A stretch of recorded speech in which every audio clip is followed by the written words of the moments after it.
এ আমি বিশ্বাস করি না। কিয়ার স্টারমার খাইয়া লাইব, তোমার জীবনে খাইয়া লাইব। এবিটির কথা শুনছ, কুটচালে বেরিয়েতের বুদ্ধিত পড়ছ, জীবনে শেষ হয়ে যাব, ক্যারিয়ার শেষ হয়ে যাবে তোমার। ব্রিটিশ প্রধানমন্ত্রীর পদটা ডক্টর ইউনূসের লগে গেছো পাঙ্গা নিতে। এবিটি কইছে যে খবরদার আপনি কিন্তু দেখা করেন না, টেহাডি নিয়ে গিয়ে আমরা দেশের থেকে। এখন এবিটি তো ব্রিটিশ নাগরিক। কথা বলছি টিউলিপ সিদ্দিকীর কুটচাল এবং বেকায়দায় পড়তে যাচ্ছেন ব্রিটিশ প্রধানমন্ত্রী নামক একটা প্রতিবেদন নিয়ে। দর্শক, ডক্টর মোহাম্মদ ইউনূসের সাথে সাক্ষাৎ চেয়েছিলেন টিউলিপ, এবং কি এটা ছিল খুবই রাজনৈতিক একটা বড় ধরনের চাল। কারণ তিনি ব্রিটিশ নাগরিক, তিনি বাংলাদেশের নাগরিক কিনা, এবং সেখানকার এমপি। আর যেই প্রধানমন্ত্রী স্টার কিয়ারমার, তার খুবই কাছের লোক হচ্ছেন টিউলিপ সিদ্দিকী, এবং যথেষ্ট আস্থাভাজন। কিন্তু টিউলিপ যখন পদত্যাগ করছিলেন, কিয়ার স্টারমার কিন্তু তাকে বলছিল যে আপনার জন্য রাস্তা খোলা আছে, আপনি আবারও আসবেন। তো সেই টিউলিপকে, কাছের এত মানুষকে, একজন যাকে ডক্টর ইউনূস সাক্ষাৎ দিতে চায় না, হালকা নিবে। দর্শক, আমাদের এই প্রতিবেদনটাতে আমরা দৈনিক ইনকিলাবের একটা প্রতিবেদন যেটা আসছে, যে ব্রিটিশ এমপি টিউলিপ সিদ্দিকী নাকি তার রাজনৈতিক কুটচালের মাধ্যমে ডক্টর ইউনূস এবং ব্রিটিশ প্রধানমন্ত্রী কিয়ার স্টারমারের মধ্যকার যে বৈঠক, সেটা ঠেকাইতে সক্ষম হচ্ছেন। বিভিন্ন মহলে এরকম গুঞ্জন ছড়িয়ে পড়ছে। লেবার নেতা এবং ব্রিটিশ প্রধানমন্ত্রী কিয়ার স্টারমার এমপি টিউলিপ সিদ্দিকের কথায় কান দিয়ে বেকায়দায় পড়তে যাচ্ছেন বলে মনে করছেন বিশেষজ্ঞরা। বিষয়টি যদি সত্যি হয়, তাহলে এটা হতে পারে আওয়ামী লীগের জন্য অশনি সংকেত, এমনটাই ধারণা রাজনৈতিক বিশ্লেষকদের। তবে কোন সেই বিশ্লেষণকারী, সেইটার তথ্য পাই নাই।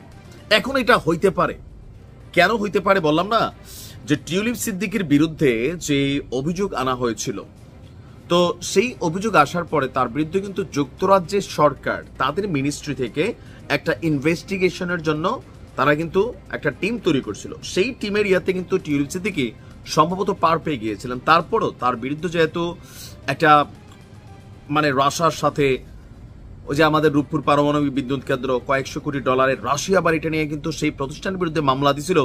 তো ফাইনালি কিন্তু এটা থেকে ব্রিটিশ জনগণের কাছে অনেকটা বাইচা গেছিলেন, বা তিনি তার মন্ত্রী পদটা থেকে তিনি পদত্যাগ করছিলেন যেন দলের ভাবমূর্তি নষ্ট না হয়। এখন এখানে বলা হয়েছে যে ডক্টর মোহাম্মদ ইউনূস যখন তার এই ইনভাইটেশন প্রত্যাখ্যান করেছেন, বিষয়টা টিউলিপের জন্য অবশ্যই ছিল লজ্জার এবং অপমানের। রাজনৈতিক বিভিন্ন মহল থেকে জানা যাচ্ছে যে বাংলাদেশের অন্তর্বর্তী সরকার মানে ডক্টর ইউনূস এবং ব্রিটিশ প্রধানমন্ত্রীর মধ্যকার বৈঠক অনুষ্ঠিত হলে সাবেক প্রধানমন্ত্রী শেখ হাসিনা সহ তার দোসরদের অর্থ পাচার সহ তার ভাগ্নি টিউলিপ সিদ্দিকের বিরুদ্ধে নানান অভিযোগের প্রমাণ হয়তো ডক্টর মোহাম্মদ ইউনূস তুলে ধরত।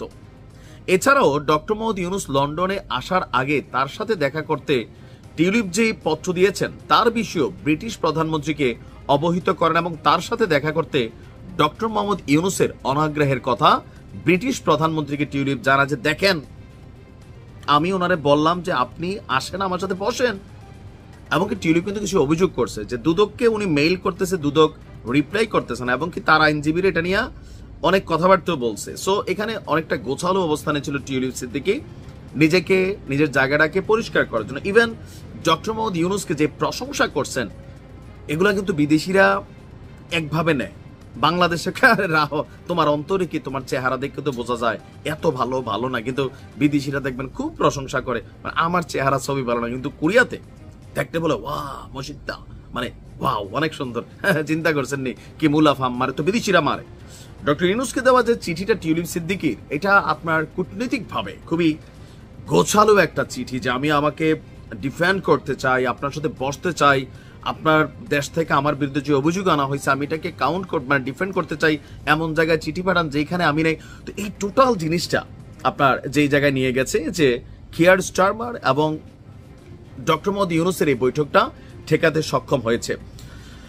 তো নির্ভরযোগ্য সূত্র থেকে বলা হচ্ছে যে টিউলিপ সিদ্দিকীর সাথে ব্রিটিশ প্রধানমন্ত্রী কিয়ার স্টারমারের সুসম্পর্ক থাকায় তিনি কুটচালের মাধ্যমেই এই বৈঠককে রহিত করার মতন ক্ষমতা রাখছেন, ভাবা যায়।